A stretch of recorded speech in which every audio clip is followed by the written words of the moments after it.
what the hell do we think of Bray Wyatt? Yowie wowie. Like, Okay, look, it's horrible and I'll awesome. admit, at first, with the Firefly Funhouse, at very first glance, first time watching it, I thought to myself, what the actual fuck did they do to Bray Wyatt? Like, why? Just why? But then as it progressed, it got a little more Bray Wyatty. And now the payoff of Bray with the mask, he's looking like the missing member of Slipknot, and it's great. It's perfect. Supposedly, the guy that designed that mask had additional input from one of the guys that used to do Slipknot's masks. So you're not far off there. Okay, And not surprised. he put out a thing a while ago of like his initial artist rendering of what he wanted the mask to be, side by side with Bray actually wearing the mask, and he got to stick so close to his original concept. It's amazing. And what you're saying is true though. When you saw it for the first time, I didn't pay attention because I didn't think it was part of the show. I thought it was like, okay, like we have Sportsnet 360 up here in Canada, which is the channel that shows it, but like they're under an umbrella. They advertise things for other channels sometimes. I'm like, okay, maybe there's a kids channel under this umbrella, and I heard the music and it was all happy and whatever, so I just got on to whatever I do when a commercial comes on, usually pissing off soft people on Twitter. But then, I mean, it's a sport at this point. Let's be real. Bad things come in 3: Titus O'Neil, Naomi, Sasha Banks. Moving on. But no, when I seen him come out, and I had the exact same response that you did. About Lars. Lars Sullivan. I feel like that's a whole other video, but keep going. It's not.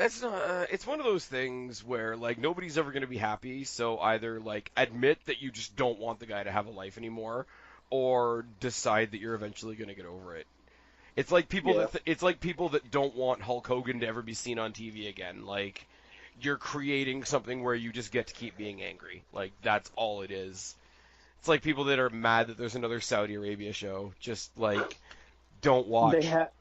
Obviously they have a deal that they cannot get out of that's making them a shit ton of money. Why would Not they even pull that. out? Not even that. Like it really is one of those. And I hate to say this because it's cliche, and I usually hate the people that talk like this. But it is literally one of those. If you don't like, don't watch. I mean, for us in North America, when it's on, people are either like sitting at home living off of like unemployment insurance, in which case go fuck yourself and get a job, or you're at work or at school. So like me, I'm starting to like not just the Saudi Arabia shows, but I'm really starting to like these like off the wall, not connected to anything international shows, just because it's like the largest version of a house show, where it's just here's some fucking wrestling. And we're getting Taker versus Goldberg.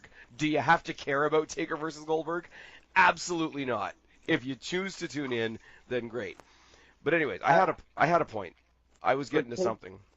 I really was. Just real quick side note. Yeah, I promise it's quick.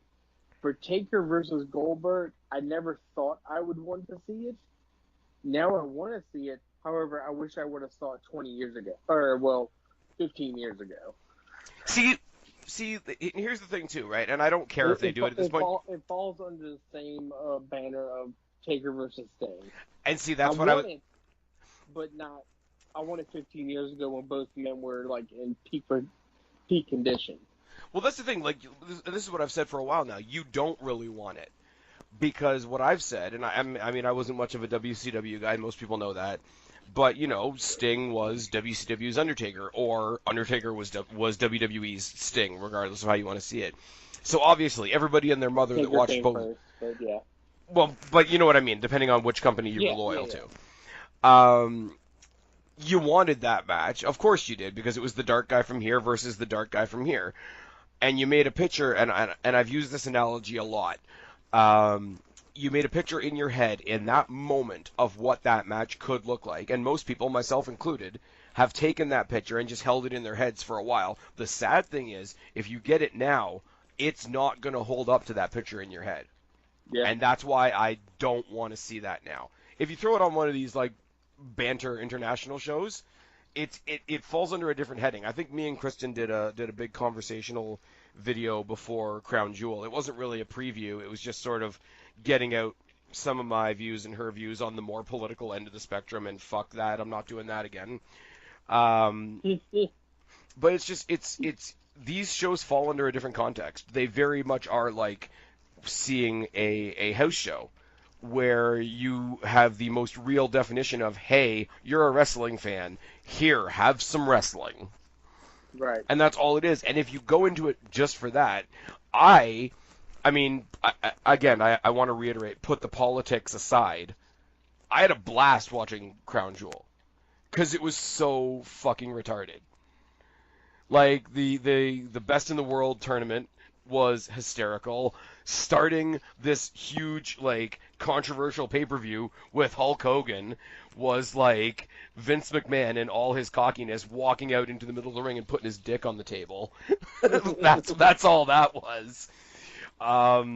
You had the tag match with the Brothers of Destruction and DX, which was so sad and killed a small part of my wrestling soul. Baron Corbin costs Braun Strowman the title. We had some other jittery bullshit because Daniel Bryan decided he wasn't going to be there, so they put the belt on somebody else. Like, it was so ridiculous, but that's what you have to go into. I mean, it was the same thing with the Australia show, just without the political end of it. Like, that was ridiculous. Yeah. The Greatest Royal Rumble. What do you remember from the Greatest Royal Rumble? Chris Jericho entering in, what, did he enter number 40? Yeah. Or 50, whatever. How many people, didn't they do 50? I think so. But no, like, you ask most people, and especially, like, people like us, if you listen to what... I remember the fake Yokozuna. Oh my god, yeah, exactly. You remember the New Day coming out on a magic carpet. Yeah. If you watch a lot of What Culture and you listen to Adam Wilborn, you remember Titus World Slide. Yeah. It's the best thing Titus O'Neil's done in his whole career, sadly enough. But, I mean, it's true. Nobody remembers the primetime players. No. You know what he's doing right now? He's having jobber matches. He's having jobber dark matches with EC3. Somebody has to work with EC3. EC3's got to do something. He's working in catering. But anyways, so there's a bunch of ridiculous shit going on right now. And so then when I see this Bray Wyatt thing, getting back onto the Bray Wyatt thing, I had the same reaction as you. It was like, what the fuck have they done to Bray Wyatt? Oh my god, what are they trying to do, make him a babyface or whatever? And then you sit there and you think about it for half a second and you're like, it's not ridiculous. It's absolutely fucking genius. Every single part of you that looks at what that promo was, even the first one that didn't really have a dark side, where you just felt so like, I mean, I'm exaggerating for the purpose of making a point, but like you watch that and you feel so uncomfortable because you know it's like that one person that's friends with everybody, but you're the only one that sees that they're really an asshole. Yeah. It's like you see Bray Wyatt in this super happy, super like overexposed, bright colors. Everything was shiny and new, and you're like, yeah, but he's a psychopath, so it's a very awkward and weird Mr. Rogers. Yeah, and then you get the kids by the second or third video that are like the opposite of him. He's all happy and da-da-da-da. Look at this great show I'm putting on. The kids are like zoned out almost. It's fucking great. Yeah. You got buzzards eating rabbits. It's great. Here's my thing though, and here's where I want to bring it back down to earth a little bit. I'm not the first person to say this. Obviously, it's been said by a lot of people everywhere, but those are pre-made segments. Those are produced and edited and directed and whatever. How does this new character that he's created translate into him actually walking into an arena and bringing that character to life without editing or special effects or CGI or anything like that? Like, do we think it's going to live great on screen and then flop in person? I think it's going to be great in most spots because it's Bray, and he takes He takes everything he does very seriously, and he doesn't do anything half-ass. This is true.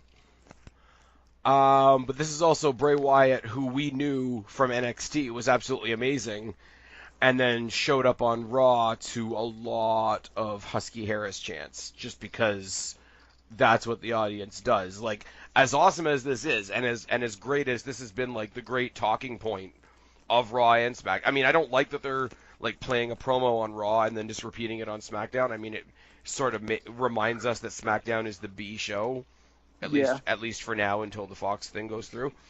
Um, but I think there's going to be people out there that see that this is the best thing that's happening on the weekly shows right now, and because it's so good, they're gonna want to find a way to shit on it. Like it's the John Cena effect, right? Like Bray Wyatt mm-hmm. can come out with all of his. Remember when he had the Wyatt family with him, and he had the fireflies and the darkness and the smoke, and he had the really really eloquent promos. But all it took to destroy all that was for John Cena to come out and make fun of him. Like Yep. everything in wrestling is great until somebody points out how silly it is, and then it's silly. Well, kayfabe's dead, so. Okay, but Uh, no, I mean, I know he's past his prime now, but like, look at the Undertaker. yeah. The Undertaker is amazing. The Undertaker is the single greatest creation in pro wrestling, in my opinion. Until somebody who doesn't watch wrestling asks you, "What is the Undertaker?" Until you actually have to answer the question, and then it all falls apart. And Bray Wyatt doesn't have that built-in. Well, we take it because it's the Undertaker for him. So I worry that could what's the word I'm looking for? That could be more even though as great as we see it is right now, that could have Uh, like such a uh, built-in fragileness. Detrimental to his career. Well, nothing would have been more detrimental than just coming back as the same guy. But and I mean, Uh, I I think hope this they will don't put give any of the this. family with him. No, I think he's by himself. This will help him because it will be something for him to help the. I don't know. I feel like he'll be able to develop the character a little bit more as we keep going. I mean, he might have been. They might have been planning something with this for a long time, and they just finally pulled the trigger on it. And Bray is like fully 100% in it, so he wants to commit to it. So I, I I just hope Vince doesn't take a look it's at gonna it, be and a. in two Vince takes a look at it, and in 2 weeks he's coming out in a tag team with Crazy Steve. Hey, look, don't shoot Crazy Steve down because Steve the Pirate was the best, one of the best creations Vince ever gave us. I don't dislike Crazy Steve either. When I initially heard the rumors like last year that they were going to sign him, I was like, that's great, but but it would be kind of like, well, this new Bray Wyatt kind of looks like a clown. So does anybody have Doink's number? Oh Lord, That ain't right either. I don't know. I think it's really cool. I'm really Doink number like 20. uh, I'm really apprehensive as to how that character, that awesome new image, is going to translate on the main roster. So the last, before we get off this, because I don't think it's going to happen. Do you think he shows up at Money in the Bank? Uh, Possible. If anything, if he doesn't show up on the actual show itself, I think we get another Firefly Funhouse vignette. I'd be okay with that. Honestly, I'm not going to lie. Or Um, you have him maybe not interfere in the what's called Money in the Bank match, but maybe he interferes in one of the title matches. oh, I just thought of something that everybody will hate, but me, I'm pretty sure. Kofi. No, next we're gonna get to Kofi later. I'm sure you could have predicted that. Can you imagine if we get, because I know there's been a leaked Extreme Rules card already, but can you imagine if at Extreme Rules Triple Threat TLC match or something to that effect. Rollins versus Styles versus this new Bray Wyatt. I'd be into it.